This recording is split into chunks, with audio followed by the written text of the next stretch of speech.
I should start this podcast, and since we're pretty much in the new year, with contemplating the why and why exactly I do this. Because it's fun and I can. Let's get to it.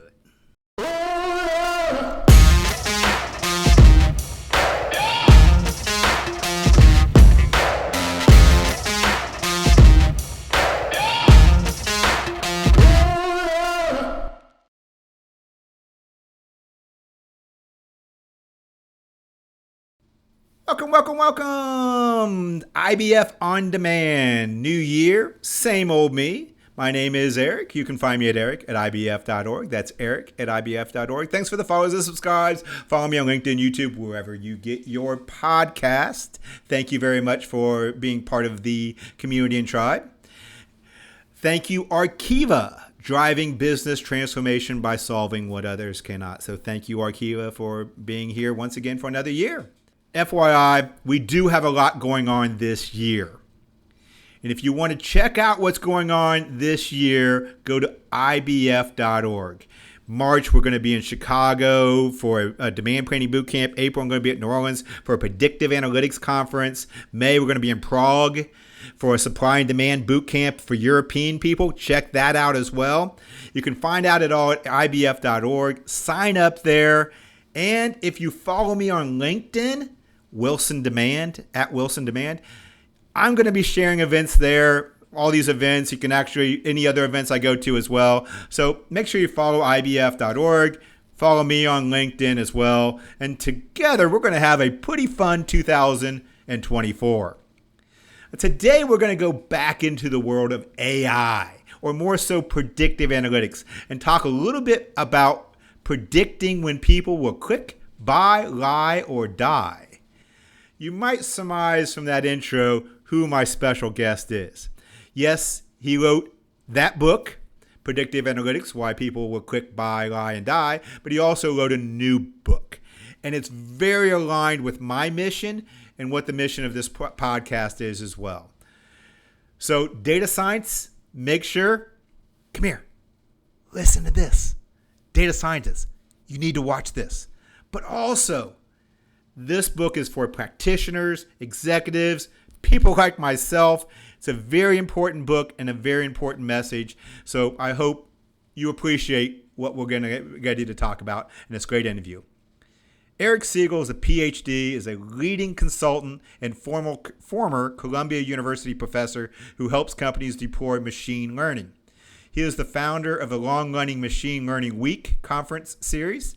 He's executive editor of Machine Learning Times and frequent keynote speaker.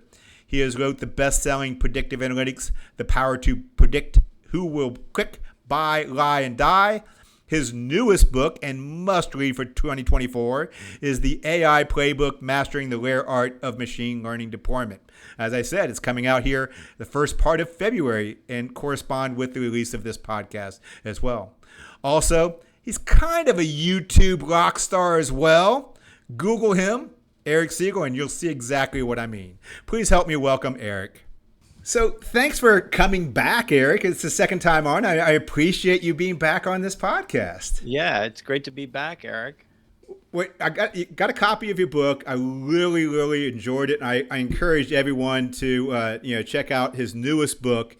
It's set for this audience: executives, practitioners, people who work with data scientists or data scientists themselves. This is a great book. Really lays out the process side. So I highly encourage upfront. I want to encourage the audience, definitely check it out. I said I really enjoyed it, and once again upfront, I agree 100% with the book. But I hear from people, even CEOs or practitioners, that want AI, or why aren't we doing AI, with not even understanding what AI is. I mean, sex sales, we have to admit. So a lot of people, They're wanting AI, not even knowing what AI is. Right. They definitely do. It's an extremely sexy brand. What I argue in the book is that stodgy is actually more sexy, because that's where the value is. I get that. I mean, and to that point, I mean, it is a buzzword. I mean, you have the 5 fallacies of AI and ML. So, I mean, let's start with that. What are some of the fallacies people have about AI, and how can we make something else sexy? Well, I mean, I have some criticisms to make about the brand AI because it's definitely a subjective term. The word intelligence is nothing if not about humans. So when you try to ascribe it to a machine, you have the subjective problem with what are you defining it? If you don't define exactly what your objective is, what you're trying to build, then you can't build it. If you don't have a metric of success, of performance, of exactly what type of performance you're trying to achieve, you don't know if you're headed in the right direction, and won't know when you get there. Intelligence, when applied to a machine, tends to borrow largely from science fiction, which I love. I love science fiction. I love philosophical conversations about AI. But I'm trying to pivot the world a little bit back towards what's happened with established machine learning use cases where you're improving large scale operations. You know, UPS improved the delivery of 16 million packages a day by predicting where there will be deliveries tomorrow, and use those predictions to better optimize how you assign packages to to the um, to the shipping trucks.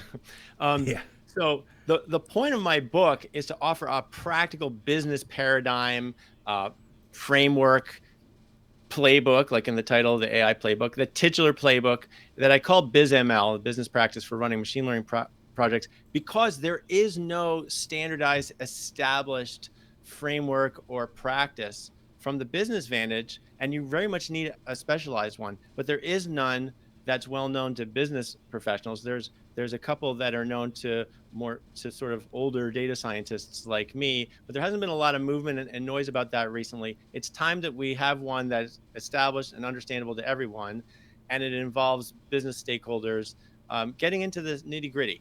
So this is my main message. This is my theme of the book.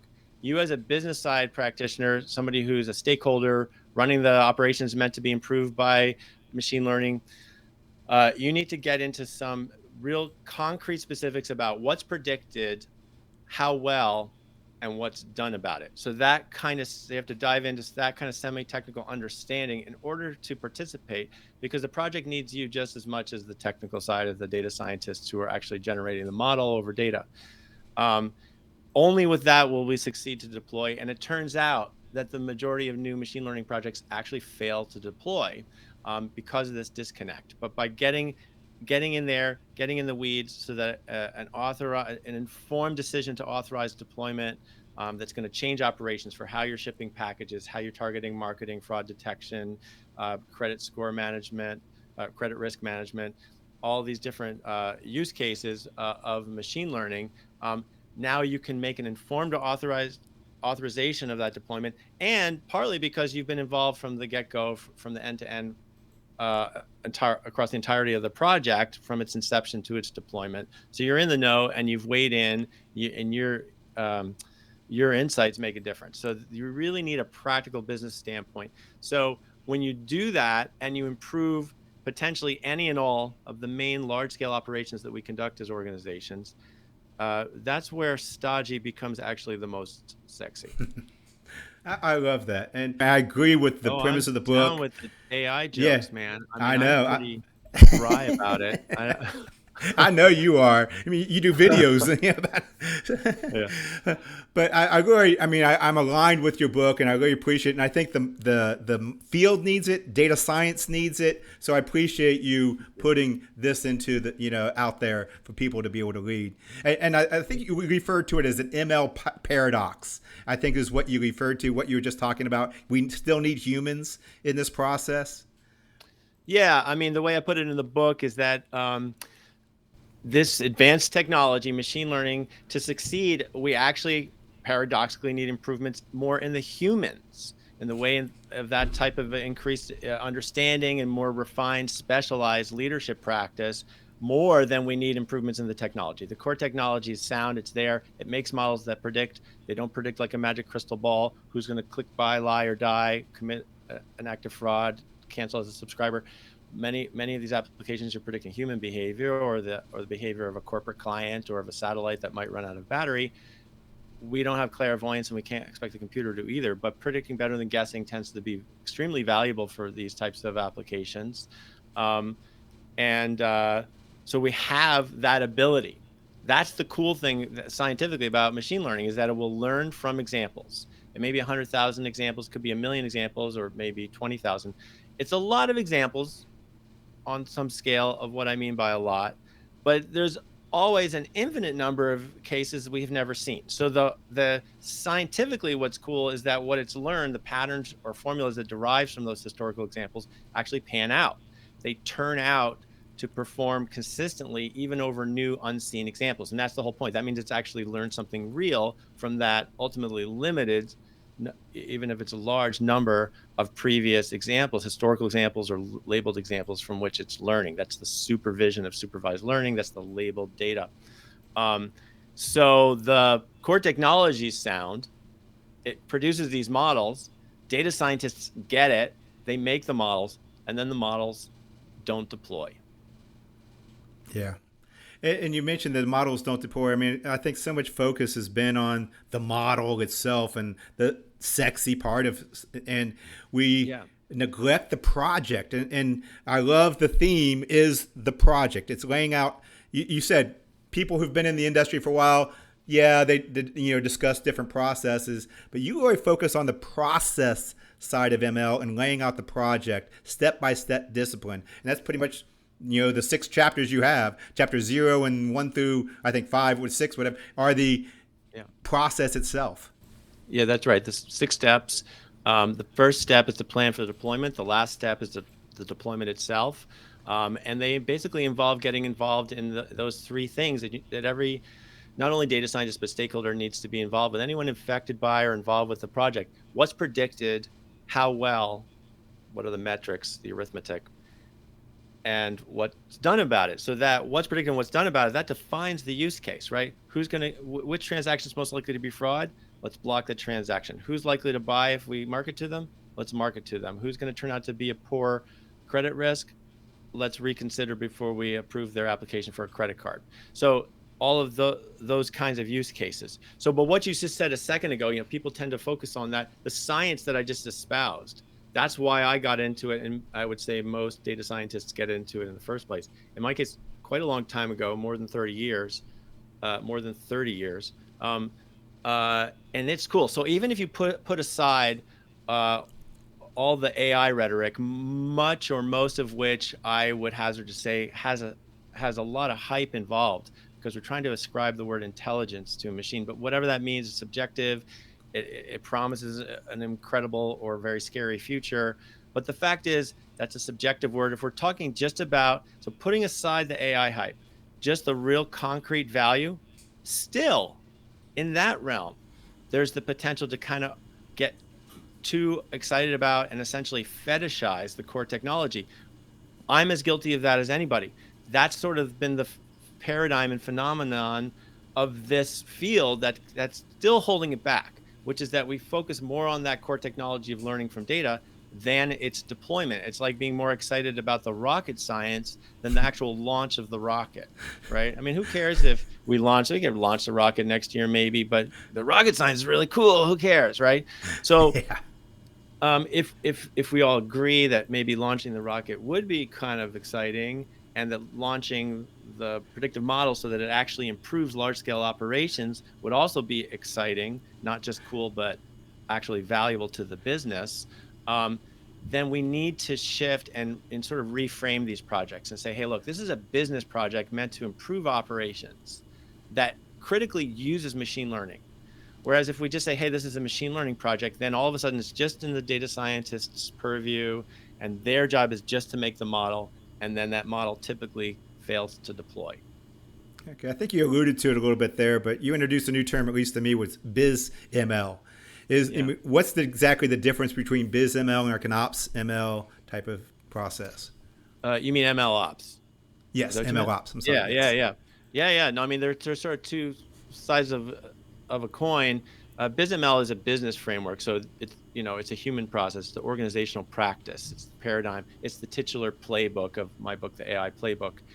Why don't I also just say the full title of the book, because it kind of describes with the book, the AI Playbook, Mastering the Rare Art of Machine Learning Deployment. And to master that art, you need to follow a well understood collaborative series of steps that I formalized into 6 steps, culminating with deployment. After deployment, you need to continue to monitor, manage, and maintain the model. And I cover that at the end of the book as well. But really, I'm talking about culminating with that deployment. That's the point of the project, is to get something out into the field and get it improving operations. So that's the end-to-end practice. And I call it BIZ ML. So ML ops, that's a technical thing, right? So those are tools, techniques, and methods to manage and maintain models and ensure that they're going to be integrated and into existing operational systems and actually deploy. So those are absolutely necessary, but not sufficient. They're the technical solutions for actual deployment. I'm talking about the organizational solution, where the model that you've generated is actually suited from a business standpoint, in part by making sure that it predicts the right thing. Data scientists know this as the dependent variable. How do you define that? There's a lot of business pragmatics that go into that need to involve stakeholder input on a semi-technical level, and that's generally not part of the process, but it needs to be.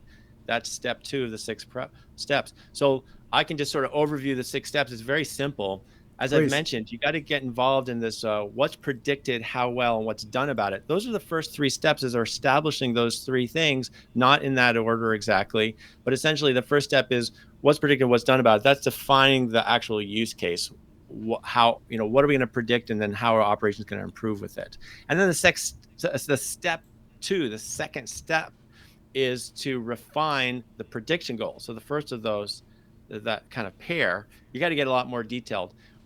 Not just which customer is going to cancel, but which customer is going to, who's been around for at least 5 months is going to decrease their orders, their spending by at least 80% in the next time window. You have to set that, let's say 3 months, without increasing their spend in some other channel, because then it doesn't really count as a lost customer, et cetera. So you have to flesh out that, and that involves business stakeholders. Data scientists can't it's not a quantitative thing alone. It's pragmatic, it's practical, it depends on business context. And then the third is the metrics. How do you define how well it does? The performance, not just predictively, but in terms of business metrics like profit and ROI. So those are the first 3 steps, are establishing those. What's predicted, how well, and what's done about it. And then the next 3 steps, the other 3 of the 6 steps, are just the same by definition of any machine learning project. Prep the data, train the model, and then deploy it.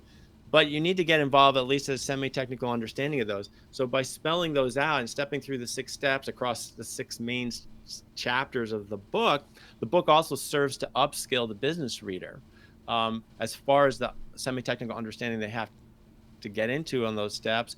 By way of examples, like the UPS story, FICO doing fraud detection, a couple of my own .coms, including a big major flop .com client projects that I worked on, a flop with an online dating, doing churn modeling, and then a success with targeting ads for another client.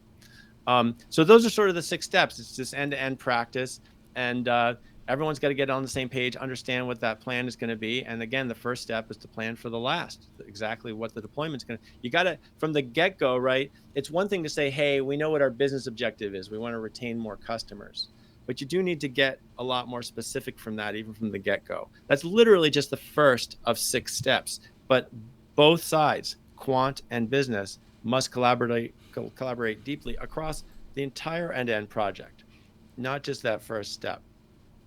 And be involved so that you actually can achieve successful deployment. Yeah, and that's what you said. Even executives, it was simple enough even I could understand it. So it's a great read for anybody in the field. Now, that first step you talked about was where, I always called it, you need to start with why, is what I've always talked and preached. You actually talk about planning your ML projects backwards, I think is what terminology you use. Yeah, backward planning, right? So I quoted an author in the book talking about choreography. So a choreographer has to say, hey, look, at the end of this dance sequence, they have to end up at this position on the stage, right? So you plan everything backwards, including this. So backward planning is just another cute way of saying that, hey, the first step is to plan exactly what the last is. What's the deployment going to involve? Instead of saying, hey, let's try to predict customer churn, which customer is going to cancel. We think we have about the right data. Let's just tell the data scientist to go for it, and then that'll be the project. No, the project's going to be all about the deployment. That's what you're planning for. and the data scientist making the model is just one step along the way. So you're planning for that business improvement from the beginning. Okay. So I said the premise of the book, or from at least my perspective, was, business ML practice. I mean, it's a simple process oriented. You already refrain from ML projects more as like that operational improvement projects, and you really focus back to Jack.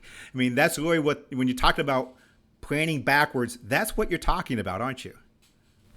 Yeah, exactly. So Jack Levis at UPS did an almost perfect job, and he admittedly, underestimated what some of the deployments going to entail. So there was some initial failure, but then they had to go back and double their efforts on the deployment side. But in general, did an amazing, unprecedented job for a company that now has been around for more than 100 years. They have their established practices. They need to have major change to operations in order to improve them, regardless of how fancy the number crunching is and how well it predicts, in this case, where packages will be delivered tomorrow. That doesn't deliver value until you act on it, until you actually change these, in this case, very entrenched, long-lived operations, and the people executing them need to change. So it's change management like any other. Change management is a very well-established discipline. The thing is that people don't conceive of machine learning projects as involving that often. So that's the critical error. Once you wrap your head around, oh, this is a change management issue because this is an operations improvement and therefore operations change project that will use machine learning rather than just being a number crunching project, right? So that's just sort of a psychological shift. What Jack Levis at UPS did was he succeeded, which was amazing. You have to get kind of what I jokingly call, my wife came up with this kind of joke, full stack operational buy-in, because full stack usually refers to a technical stack, but in terms of the personnel, the humans, right, from the executives, and there's a story in the intro chapter if he's pitching this to an executive, and the executive's like, tell me if you're working on anything important, because this doesn't interest me. So how did he change this guy's mind? People are resistant to change. And then at the end, the chapter 6 goes into UPS's deployment, where personnel working on the loading dock need to stop their old habits of how they do things and actually stop using some of their expertise about knowledge of local addresses and just pay heed more to prescribed package allocations from the, which package goes to which truck from the system. So he had to get that buy-in. Anyway, let me just jump to the success that UPS got from doing this in combination with another system. Spoiler alert for anybody watching. Oh yeah, spoiler alert, right? Yeah. So, in order to, so this was in conjunction with another system that prescribes driving route. So probably not considered predictive analytics. But at the time, they weren't prescribing the driving directions yet. But when you combine that with the improvements from predicting packages, right? Predicting packages made better allocations to trucks. So each truck had a potentially pretty optimal cover area that it needed to cover to deliver packages. But would it do it optimally? You also prescribe the driving directions. So anyway, you put this all together, you end up with an annual savings that UPS to this day enjoys: 185 million miles, $350 million, 8 million gallons of fuel, and 185 metric tons of emissions. Wow. Yeah, that's success. So under step 6, what you're just talking about, you need to have, it needs to be deployed, it needs to be used. And you talked about really helping shore up the confidence of the business stakeholders. And in step 2, you talk about the data scientists. Guess what? You have to work with the stakeholders and understand their needs and bring them in as well. My question would be then, for the data scientists out there, or the people, helping, should interpretability be part of their consideration when looking at what kind of models they may or may not use, how receptive someone is to a black box versus they want to understand kind of that intuitive why it's doing something? Should interpretability be one of the factors that's playing in? Yeah, to some degree. I mean, this is a bit of a subjective area, but we are. That's why I'm asking, because I think this would be a good debate. So. I mean, we are talking about humans, so let's work with humans. In fact, that's the point of the book. It's not just technology that provides value. It's the way it's used and the way humans use it and the way they come together as an organization and understand together and the tactics for deploying it. Interpretability is oftentimes demanded much more than it needs to be. because it itself can be pretty subjective. The fact is, yes, more complex models, especially neural networks, and then even more so the bigger networks we have in more recent years, tend to become opaque very quickly. They're hard to decipher, but there are ways to decipher them to the degree necessary. But even with a simple model like a decision tree or a weighted sum, logistic regression is one of the most popular methods, and it's just basically built on a linear sum, a weighted sum with a little bit of extra math. But even in those cases where the model is relatively transparent and you can interpret it in the sense of understanding mechanically how it uses its inputs to calculate the prediction, right? So just to put pause on that point, just technically, that's what we're talking about here, right? It's technology Right. that learns from Correct. data to predict. Yep. That means what it Correct. learns is it makes a model. The model is these kinds of patterns. So after the training, after the learning part, you have this model, which tends to be relatively simple because and even if it's a neural network, usually has no loops. So you're just applying it to what you know about the current situation or this particular customer or whatever it is you're trying to make a prediction about. And those are the inputs to this model. So what does the model do mechanically or arithmetically or mathematically? Some are a lot more transparent than others, but even when it's really transparent, it often comes down to saying, hey, okay, well, people who indicated an interest in military tend to be responsive to this advertisement for the Art Institute. And why is that? So I can understand what the model is telling me, and it looks like in the data that this pans out, and indeed these people are much more likely to click on an ad if the website serves an ad for the Art Institute. Sounds like a funny connection. Well, it's a correlation. Does it mean there's a causative? When you're talking about interpreting or understanding the why, then you're talking about causality. Causality tends to be subjective no matter how you slice it, no matter how transparent, for these types of applications, which are generally built on found data. So when the big data movement was like, look, we got a lot of data, it's data that was not collected with an experimental design. It wasn't collected for the purposes of analytics. It's the data that's naturally collected and accrues and aggregates during the normal course of business. So it's organic in that sense, otherwise known as found data. It wasn't based on any experiments. And because of that, it's sort of analogous to what's called a longitudinal study. You don't get causality, at least not directly. What you do get are correlations that help predict. Predict is valuable. Predicting is valuable. Predicting is the holy grail for improving large-scale operations. Do we care about the why? Do we care about understanding it? Maybe, especially for certain ethical things, like is the decision based in part on a protected class? There are ethical places. But in terms of understanding the soundness of the model, its reliability, whether it's trustworthy, well, that's what stats are for, statistics, Yeah. right? And we're using statistics when we evaluate these models. We try them out on held aside test data. That's always how it's done. That's not just best practices, that's only practices.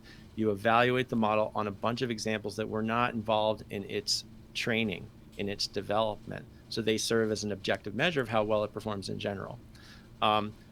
So if it's a large enough example that you're testing it on, then you can say, hey, well, it predicts this much better than guessing, for example.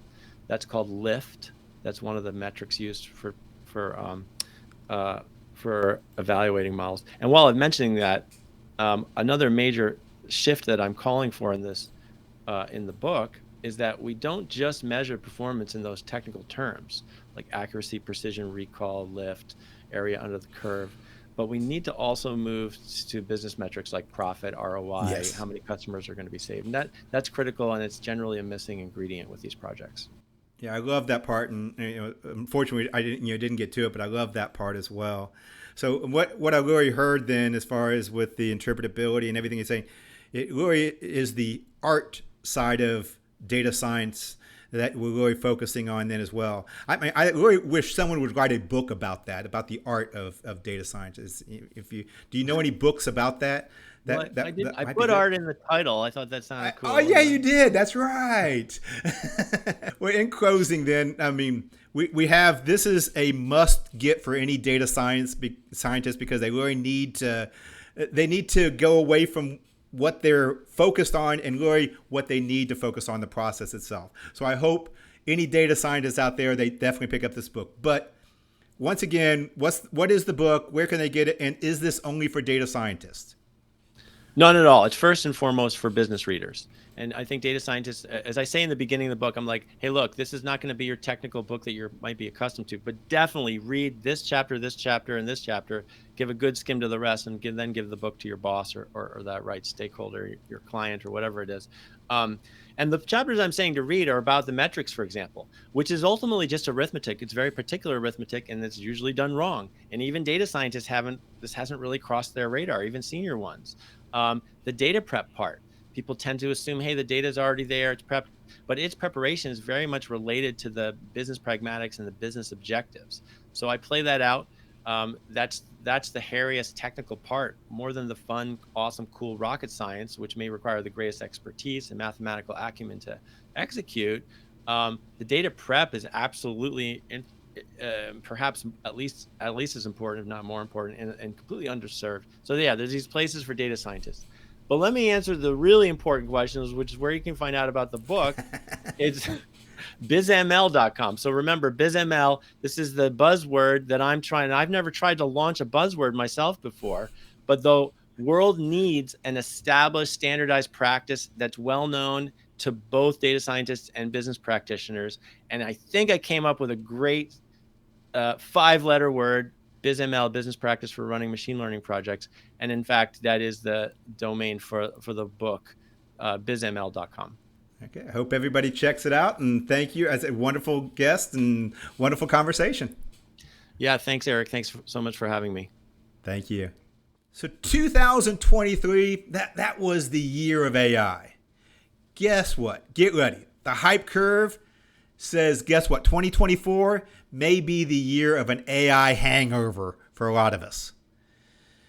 What we need to do, we need to be smarter.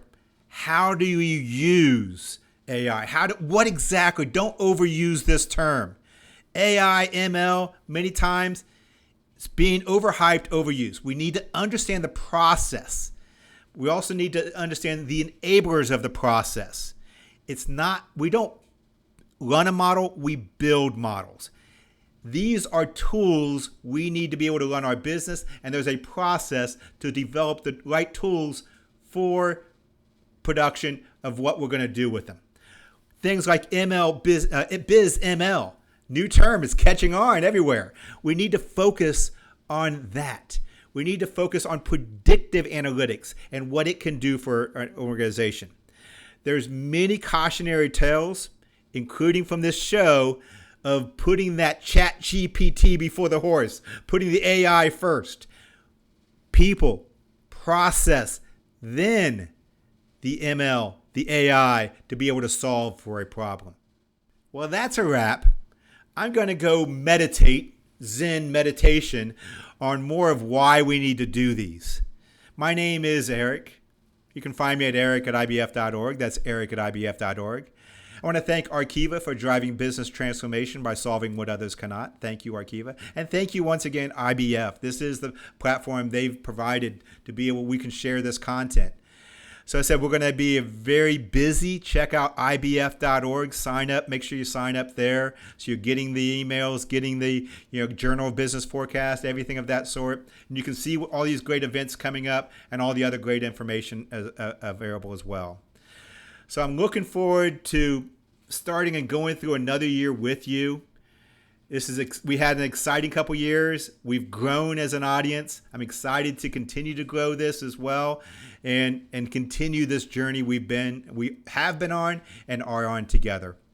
And remember, you already guessed my New Year's resolution. If you haven't guessed it, don't forget, wash your hands.